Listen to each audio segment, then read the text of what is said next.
the future. I mean, it's Elon Musk, it is Joe Rogan and podcasts, it is, if there's an opportunity here on both parties to realign and change. There are going to be a lot of conversations that go on to that end. Who is the next standard bearer for President? Is it J.D. Vance? Is he the one who picks up the torch after a 4-year legacy-defining term with the success that Kellyanne's describing? Is it J.D. Vance that picks it up?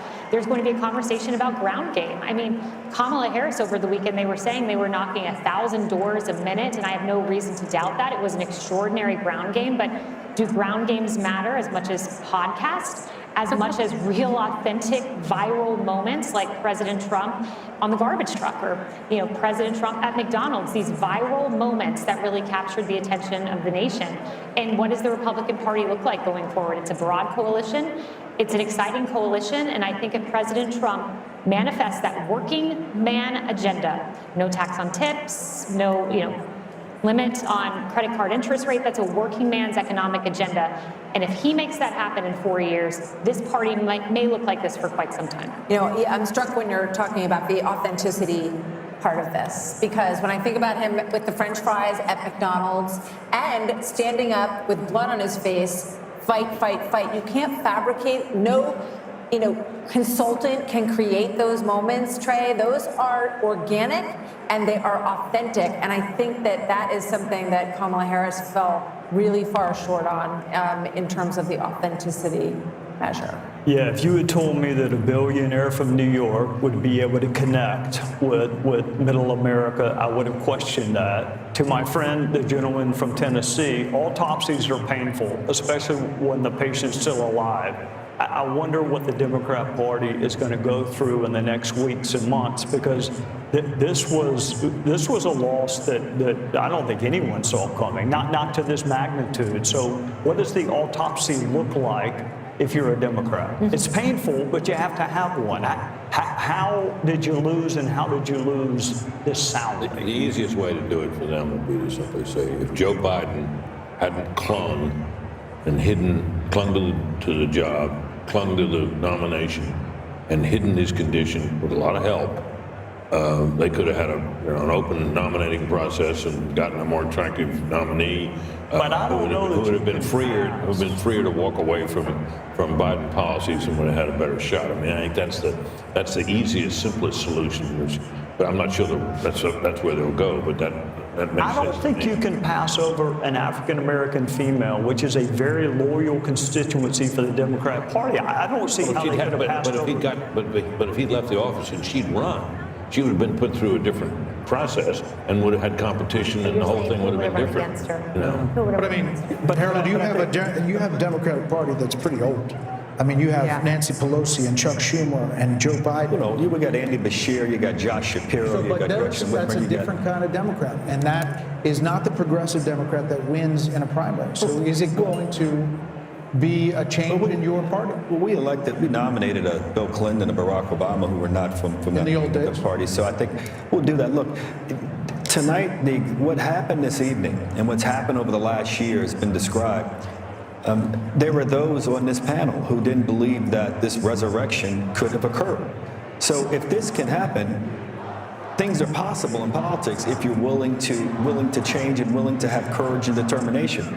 And whatever Democrats or anybody want to say about this guy who's been elected our president, he personifies that courage and determination and persistence. So I think, Trey, you were asking a serious question, and Britt gave a very serious answer. I think that's going to be part of the answer. And we've got to look long and hard about whether or not the way we campaign sometimes with identity politics, then at the end, is that the right way to do it? But before you get there, you got to get a purpose and a message.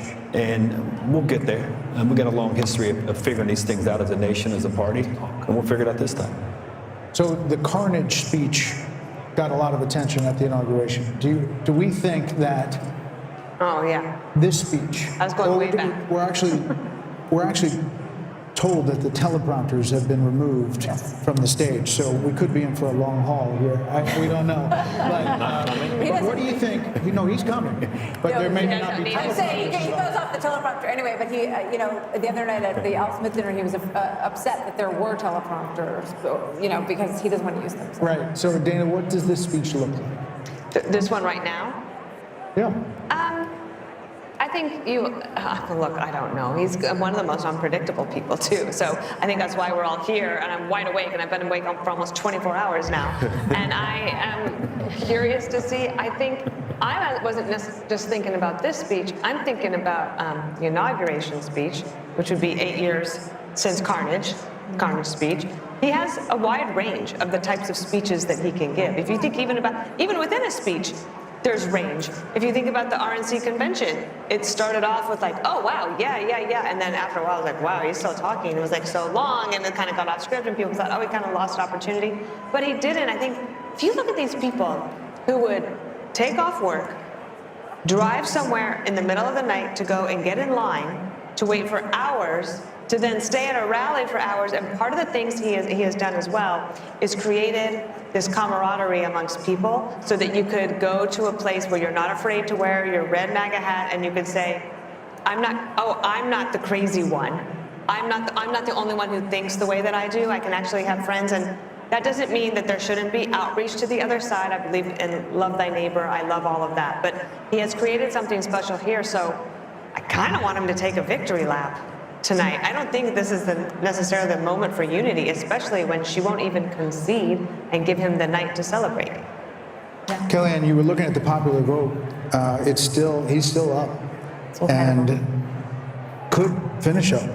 And part of it is because he did run up the totals in places I was looking at, even the rural counties in Pennsylvania. He was going to win them by significant double digits, but he won them that much more.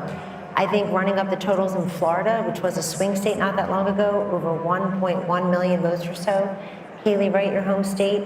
And this is, look, I think that when the Democrats take a look at this candidacy, it's not going to be that she had too much time, not enough time. She's just a flawed candidate. She doesn't speak well. She doesn't work hard. I'm not being mean or partisan.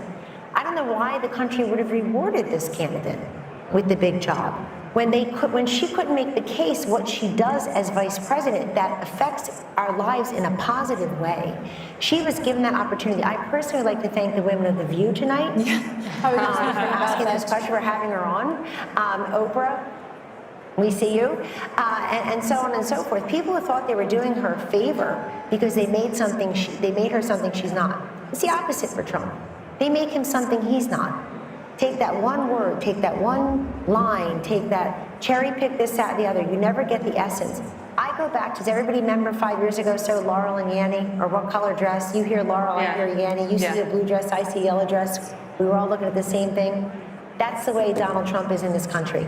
There are people who look exactly the same person, and they see two different vistas. I think it's time that we try to see one. Look, I don't know who said it earlier. I'm a little worried about the reaction of the Democrats and the common people here. I'm very worried. I think that there are a lot of unhinged people across the political spectrum, and we gave very little quarter to how many anti-Kamala voters are out there. I don't want to hear the words racism and sexism. It's eyesight and hearing. We were listening and watching her.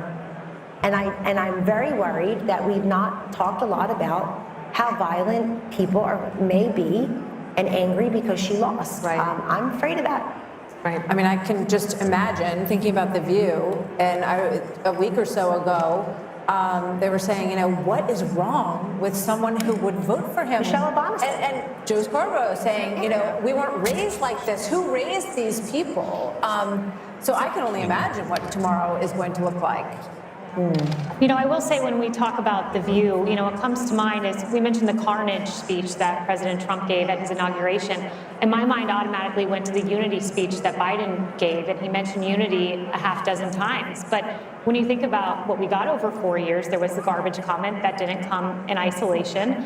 There were all kinds of comments. Neanderthal was one of the first words he used to describe those who opposed his COVID edicts. The Mark Cuban comment, he was an official surrogate of the Kamala campaign. And for, as mean as some of President Donald Trump's tweets have been, and people have problems with it, one thing I've challenged Democrats to find is one example of him disparaging the country, half of the country, and that's something he has not done. And so I expect you'll hear a unifying tone, and I expect you're going to see a very successful presidency, and one untethered maybe from some of the things that were holding him back. What comes to mind is an Oval Office meeting that we had where Dr. Fauci was urging him not to open the country. And I watched President Trump fight vociferously, saying people are losing their jobs. We must open the country. He wanted to do it sooner than he did. I think a Donald Trump who goes with his instincts is going to be a Trump that ultimately leads a very successful country in second term. You know, Martha, Joe Biden mentioned the word unity more in his inaugural address than any president, I think, except one. If he's serious about that, he'll pardon Donald Trump. He'll also pardon his son. And then he'll put pressure on Georgia and New York to end this lawfare. If there is any silver lining tonight, it is that lawfare actually helps the person that you are trying to go after. We need a justice system. The lady needs to wear a blindfold for a reason. We got to stop this prosecution of our political enemies. I mean, literally, his He will polls make went will up. be the Attorney General. Absolutely. We need a really solid Attorney General. John Ratcliffe. Can do it. Sorry, John. Sorry, John. I apologize. Sorry. There will Mike be Johnson. a lot of talk about cabinet members, Treasury Secretary, Secretary of State, Secretary of Defense. You've got Tom Cotton, Mike Pompeo. You have Well, you also have a Republican bench. And sometimes, like you were saying, that the Democratic Party is quite old right now. There's not a great bench, although there are some, and especially, but when you take governors out of states, then you leave a hole, and then you have to build up that bench back up. But the Republican bench is pretty strong right now. there. You see Doug Burgum and Vivek Ramaswamy, Steve Wynn, his lovely wife Andrea. So people are there waiting for the former president. Britt would like to know where he is. He's watching us. Can we say tonight, though, Harold, that the melting pot still works? That Hispanics, Black Americans, working class Americans, standing up, asking what their government is going to do, asking their government to see them and their concerns, that it works. That this is American democracy in our republic working. The process works. I think as we get a final account of the numbers and the coalition that President Trump won with this time, I think it'll be one that will be for the history books. President Bush, I think, got 40+% of the Hispanic vote. George Bush, W. Bush, and it looks like President, at least the preliminary numbers suggest that. But as much as we talk about the unconventional aspect of this was conventional also. People believed him. He resonated with voters. He resonated with communities, rural communities, urban communities, suburban communities across the country. And I congratulate him tonight. I didn't want him to win, but I congratulate him on his victory and wish him the best for my country. And I can only hope that the concerns that are articulated by my dear friend Kellyanne, that they're not realized. I hope that my party and my friends, and for that matter, Republicans alike, that we're all able, once we get past the moment here, the 24 hours of excitement and joy and celebration, to understand that what we're really celebrating is the greatest experiment to have ever come to existence. It'll celebrate 250 years of its own existence in 2026. So those are my thoughts, Brett. I'm struck by the issue of abortion because it was talked about so much, and it was presented as if you're a woman and you are not going to support her, then you hate all women. They said that husbands were hateful towards their wives and the women in their lives if they didn't support this candidate. And I think it just goes to show that kind of manipulating, it doesn't win. And people narrow over. casting us based on our gender. I think Kamala Harris was talking to us from the waist down, and I think Donald Trump was talking to us from the waist up as well. That's where my eyes, my ears, my heart, my brain, and my big mouth are. So, I mean, you got to talk to the woman in full. It's as if she doesn't know anything about the economy, or she doesn't care about what's going on in Ukraine or Israel or with Iran, or can't do the math on her grocery bill. It's an insult. Of course people care, but we care about many things. Just as we are not monolithic in life, we're not monolithic thinkers politically. But Martha, something else happened. They put these ballot initiatives on to try to gin up turnout right, they for did. the Democrat. And they did that, and it kind of backfired. Look at this popular vote. And it backfired. The other thing is, if you've got 10 abortion ballot initiatives, you can vote your conscience on abortion, and you can vote separately or similarly for president. Yeah, we're The presidential race was not a proxy for your position on abortion. By the way, somebody sent me the statistics. Over $500 million spent on ads about abortion. $500 million in this country out of the 16 billion Brett is talking about. 37 million for pro-lifers. The rest was the pro-choicers. I mean, it's just insane amount of money. So we've spent a lot of time talking about markets tonight and the betting markets. Trey, at this point, it's at about 66% that Republicans hold on to the House as they're ticking down the possibilities, and they look at these coattails with not only the popular vote, but what could be and is shaping up to be an electoral college landslide. Should he control the White House, the Senate, and the House, like he did at the beginning in 2016, the possibilities open to a lot of things. Yeah, I was there in 2016, and we had everything but an agenda.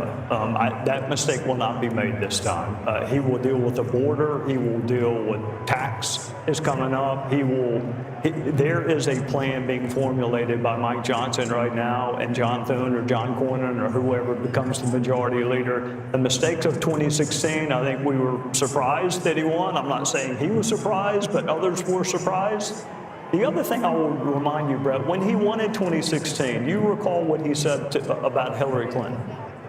She's been through enough. There was a lot of pressure to prosecute her. He said she's been through enough. I wish my Democrat friends would say the same thing about him and say enough is enough. Drop the cases in New York and Georgia. Biden shouldn't wait on Donald Trump to end these federal cases. They should be ended by Joe Biden. If you really want unity, then quit using lawfare to divide the country. Quit using the justice system to try to win political races. We are still following these Senate races, and as we wait for the former president, by the way, there's Nigel Farage there talking in the crowd there. Britt, this is remarkable in that some of these races were not even suspected to be close, expected to be close. Mike Rogers, he was a long shot at one point against Alyssa Slotkin. Good candidate. In Michigan, good candidate. Strong candidate. Former chairman of the House Intelligence Committee. Right. But Sam Brown was left essentially, he was not going to win. He was not on anybody's list. Nope. Likely switch. Not getting much money or attention. No, but I think he's a competent candidate. Once again, we have. By the way, there's Sam Brown right there, 48.1 to 47.2, 80% in over Jackie Rosen. How much did It renews our understanding that candidate quality matters. Yep. In this cycle, Republicans in the Senate races in particular fielded some pretty darn good candidates that gave them a shot in states where Republicans often face an uphill battle. And the fact that it looks like it won't be just a squeaker, there might be a little margin there for Republicans in the Senate is testament to that. Let's see what Wisconsin is, guys. Can we put up Hovde in Wisconsin?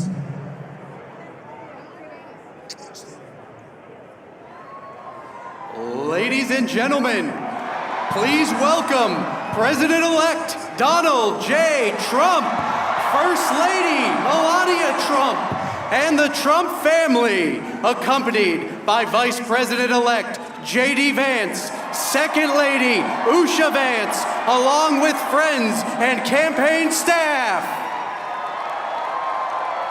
And I'm proud to be an American, where at least I know I'm free.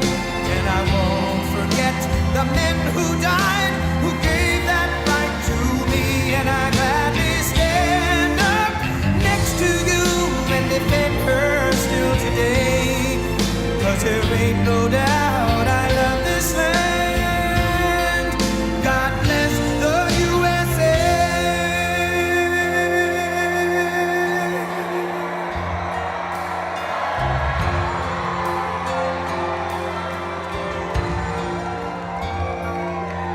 From the lakes of Minnesota to the hills of Tennessee, across the plains of Texas, from sea to shining sea, from Detroit down to Houston, and New York to LA, where there's pride in every American heart, and it's time we stand and say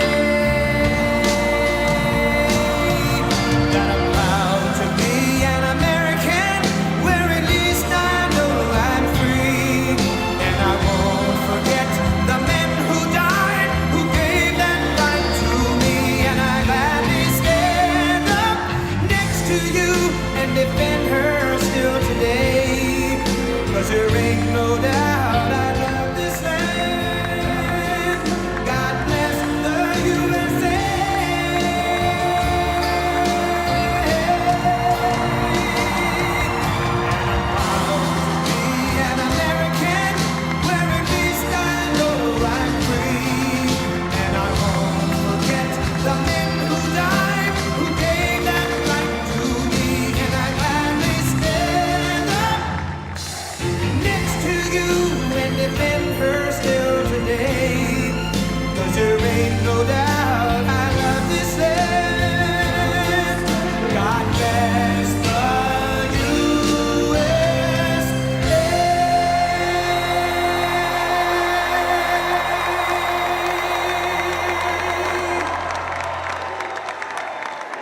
Thank you very much. Wow.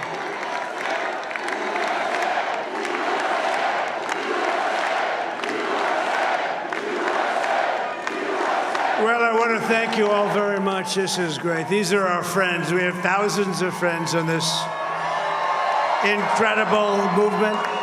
This was a movement like nobody's ever seen before. And frankly, this was, I believe, the greatest political movement of all time. There's never been anything like this in this country, and maybe beyond. And now it's going to reach a new level of importance because we're going to help our country heal. We're going to help our country heal. We have a country that needs help, and it needs help very badly. We're going to fix our borders. We're going to fix everything about our country. And we made history for a reason tonight, and the reason is going to be just that. We overcame obstacles that nobody thought possible, and it is now clear that we've achieved the most incredible political thing. Look what happened. Is this crazy?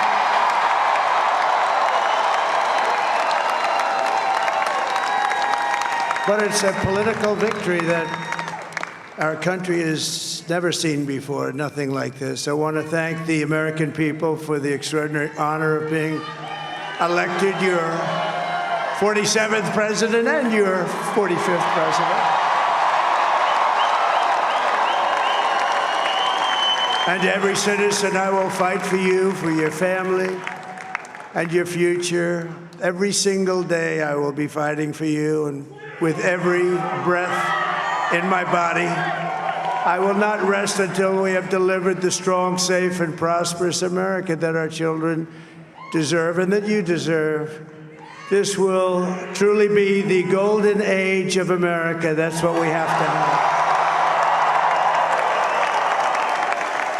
This is a magnificent victory for the American people that will allow us to make America great again.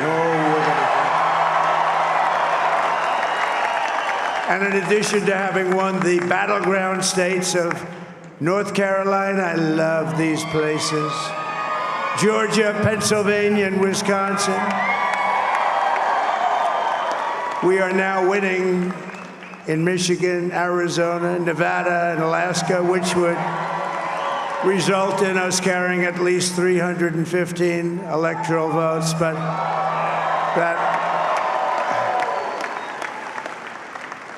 it's much easier doing what the networks did or whoever called it, because there was no other path.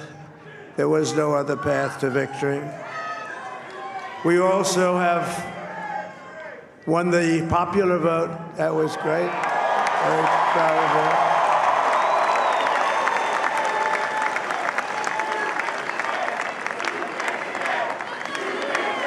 Thank you.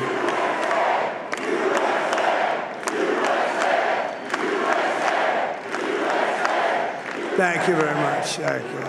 And, winning the popular vote was very nice, I will tell you. It's a great feeling of love. We have a great feeling of love in this very large room with unbelievable people standing by my side. These people have been incredible. They've made the journey with me, and we're going to make you very happy. We're going to make you very proud of your vote. I hope that you're going to be looking back someday and say that was one of the truly important moments of my life when I voted for this group of people beyond the president, this group of great people. America has given us an unprecedented and powerful mandate. We have taken back control of the Senate. Wow, that's good. And the Senate races in Montana, Nevada, Texas, Ohio, Michigan, Wisconsin, the great Commonwealth of Pennsylvania, were all won by the MAGA movement. They helped so much.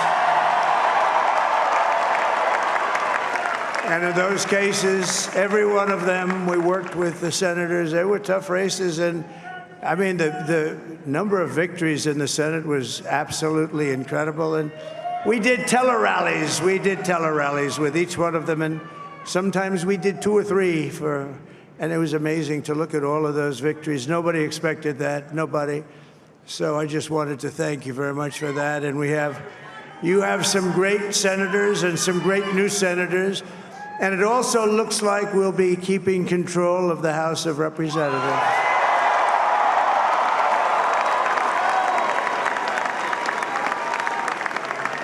And I want to thank Mike Johnson. I think he's doing a terrific job. Terrific job. I want to also thank my beautiful wife, Melania, First Lady.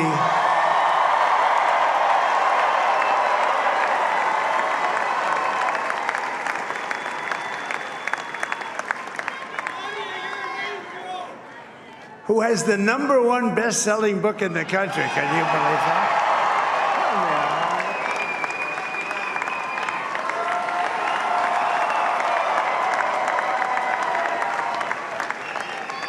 Oh, no, she's done a great job, works very hard to help people. So I just want to thank her. But I want to thank my whole family, my amazing children, and they are amazing children. Now, we all think our children are amazing. Everybody here thinks their children are amazing, but that's a good thing when you think they are. But Don, Eric, Ivanka, Tiffany, Barron, Laura, Jared, Kimberly, Michael, thank you all. What a help. What a great.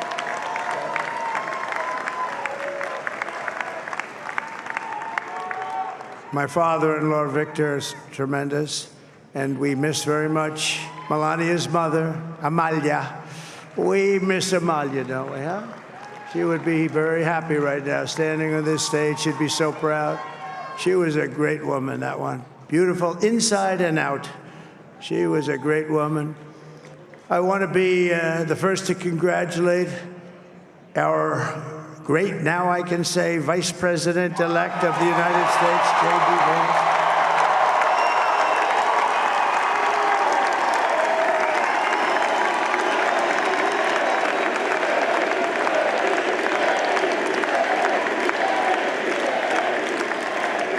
And his absolutely remarkable and beautiful wife, Usha Vance.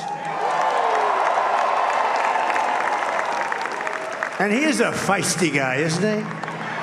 You know, I've said, go into the enemy camp, and you know the enemy camp is certain networks, and a lot of people don't like to, sir, do I have to do that? He just goes, okay, which one, CNN, MSDNC? He'll say, all right, thank you very much. He actually looks fine. He's still like the only guy I've ever seen. He really looks forward to it, and then he just goes and absolutely obliterates them. Say a couple of words.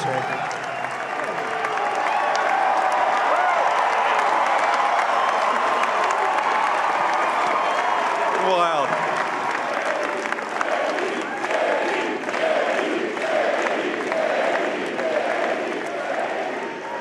Well, Mr. President, I appreciate you allowing me to join you on this incredible journey. I thank you for the trust that you placed in me. And I think that we just witnessed the greatest political comeback in the history of the United States of America.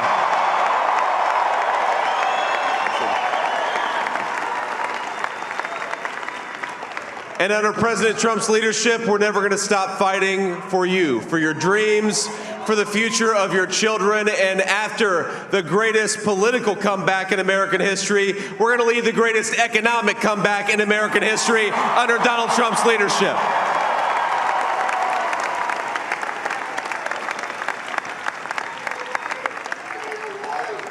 Thank you very much. He's turned out to be a good choice.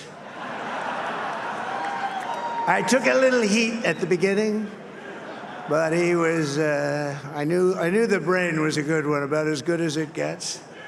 And we love the family, and we're going to have a great 4 years, and we're going to turn our country around, make it something very special.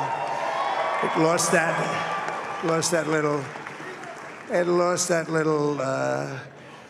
that little thing called special, we have to make it so. We're going to make this so great. It's the greatest country and potentially the greatest country in the world by far. And right now, we're going to just work very hard to get all of that back. We're going to make it the best it's ever been. We can do that. If we had to wait longer, I don't know. It was going bad, and it was going bad fast. We're going to have to seal up those borders, and we're going to have to let people come into our country. We want people to come back in, but we have to let them come back in, but they have to come in legally. They have to come in legally. Let me also express my tremendous appreciation for Susie and Chris, the job you did. Susie, come here. Come here, Susie. Chris, come here, Chris. Susie likes to stay sort of in the back, let me tell you. The Ice Maiden, we call her the Ice Maiden. Come here, Chris. Come here, Chris. Susie likes to stay in the background. She's not in the background. Come here, Susie. This wasn't expected, but I just want to thank, obviously, President Trump for this journey. It was a great one, and he's a hell of a candidate, and he's going to be a hell of a great 47th president. And this team that we had, the best team, and, of course, even my boss, Susie Wiles, the best. Thank you. Thank you, and thank you, Susie. Look at her, she's shy. I've never seen her be shy before. Susie. They're great. Everybody up here is great. Everybody up here is very special. But the Trump, who did you say? Oh, let me tell you, we have a new star. A star is born, Elon. Now he is. Now he's an amazing guy. We were sitting together tonight. You know, he spent 2 weeks in Philadelphia and different parts of Pennsylvania, campaigning. You know, he sent the rocket up 2 weeks ago, and I saw that rocket, and I saw it coming down. I saw it. When it left, it was beautiful, shiny white. When it came down, it didn't look so pretty. It was going 10,000 miles an hour, and it was burning like hell. I said, what happened to your paint job? He said, we've never made a paint that could withstand that kind of heat. And but I saw it come down and turn around. And it was, you know, it's like 22 stories tall, by the way. It looks a little smaller than that, but it's big. And it came down, and you saw that fire burning. And I'm saying, only Elon can do this. It must be an Elon. And I tell the story. I told it last night. I had a man on the phone. I had the screen muted, no sound. I was talking to a very important man, happens to be here. And that very important guy, one of the most important people in, I would say, the country, actually. But, you know, I was president, and now it looks like I was going to be maybe president again, so I figured I could ask him to hold. So I asked him to hold. And especially because you're going to be president again, they hold. So I took the phone down, and I'm looking at the screen. I'm seeing this crazy thing that's going around and coming down. It looks like it's going to crash into the gantry. And I said, oh, no. And I said, do me a favor, do you mind holding for a couple of minutes? I want to see this. I thought it was a space-age movie or something. I put the phone down. Bad part, I didn't pick it up for 45 minutes, and he was holding. But this spaceship came down, and I saw those engines firing, and it looked like it was over. It was going to smash. And then I saw the fire pour out from the left side, and it put it straight. And it came down so gently, and then it wrapped those arms around it, and it held it. And just like you hold your baby at night, your little baby. And it was a beautiful thing to see. And I called Elon. I said, Elon, was that you? He said, yes, it was. I said, who else can do that? Can Russia do it? No. Can China do it? No. Can the United States do it other than you? No, nobody can do that. I said, that's why I love you, Elon. That's great. And you know, when we had the tragic Hurricane Helene, and it hit North Carolina, they were really devastated, the water. This was a big water, as big as we've ever seen, water hurricane. It built lakes out of nothing. Fields became lakes, and And the danger was unbelievable. And the people from North Carolina came to me and they said, would it be possible, at all possible, for you to speak to Elon Musk? We need Starlink.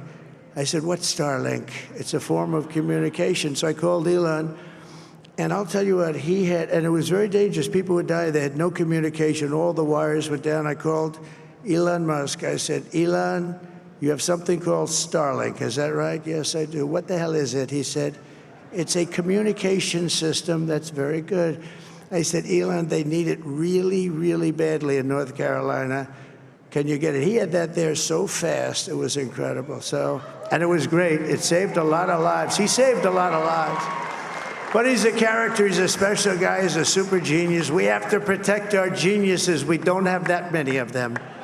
We have to protect our super geniuses. I want to thank some of the guys. You know, we have up here today the U.S. Open champion. He's a fantastic golfer. He's slightly longer than me. Hits the ball a little bit longer than me.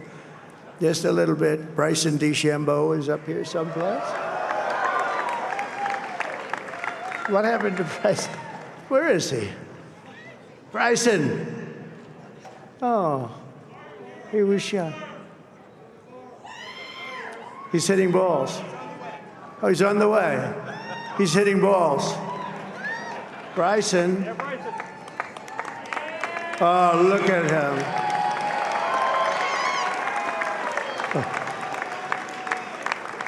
He's got a great career going.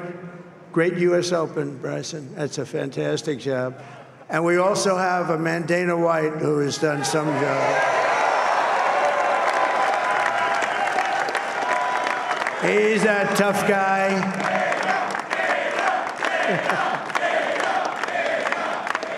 So Dana started UFC and came to me, do you mind if I use your, nobody wanted to give him a rinse because they said it's a rough sport, a little rough. And I helped him out a little bit, and I went, and they said, this is the roughest sport I've ever seen, but I began to like it, and he loved it, and nobody's done a better job in sports. And you know, he's a very motivational kind of a guy, what he does. He gets these fighters, and they really go at it, and it's become one of the most successful sports enterprises anywhere at any time. It's doing so well. I'd like to ask Dana just to say a couple of words, because people love to hear from him. Dana,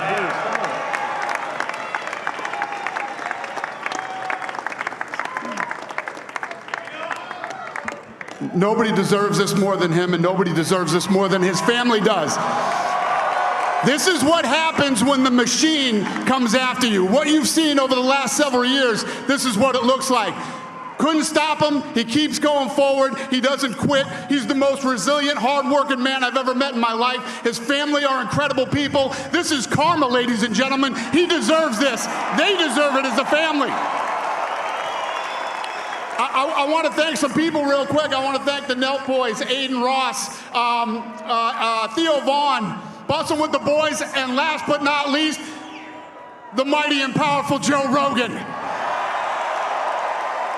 And thank you, America. Thank you. Have a good night.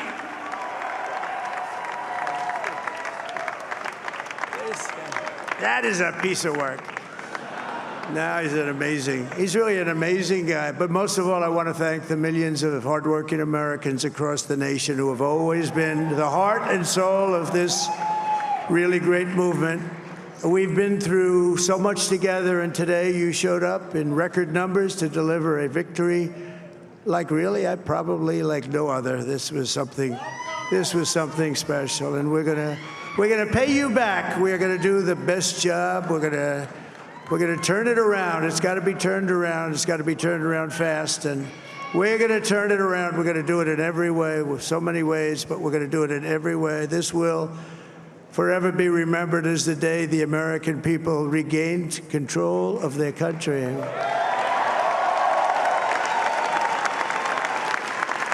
So I just want to say that on behalf of this great group of people, these are hardworking people, these are fantastic people, and we can add a few names like Robert F. Kennedy Jr. He came in. And he's going to help make America healthy again.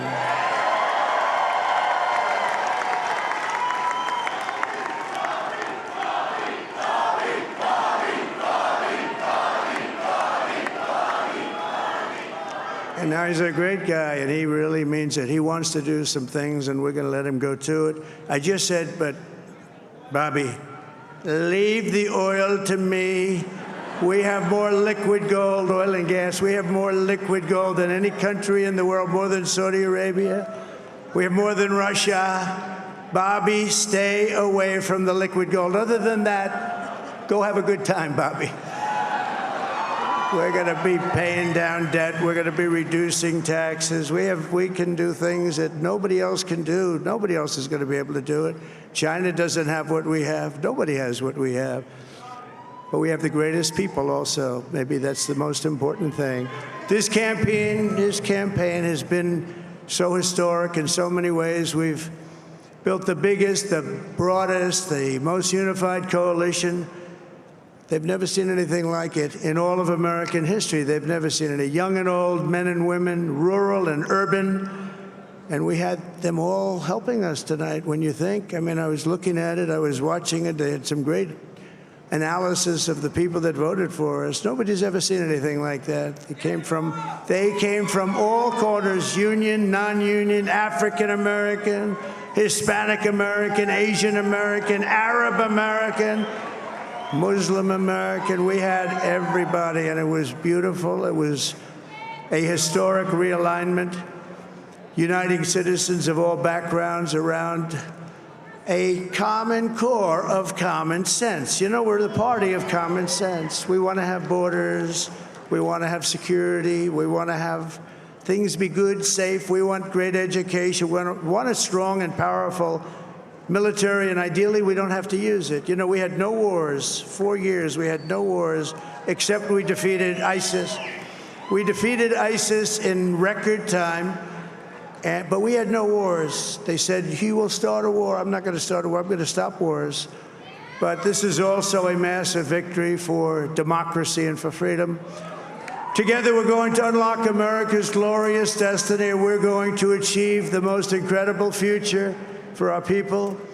Yesterday, as I stood at my last stop on the campaign trail, I'll never be doing a rally again. Can you believe it? I think we've done 900 rallies approximately from them. Can you imagine? 901, something, a lot of rallies. And it was sad. Everybody was sad. Many people, I said, this is our last rally. But now we're going on to something that's far more important, because the rallies were used for us to be put in this position where we can really help our country. That's what we're going to do. We're going to make our country better than it ever has been. And I said that many people have told me that God spared my life for a reason.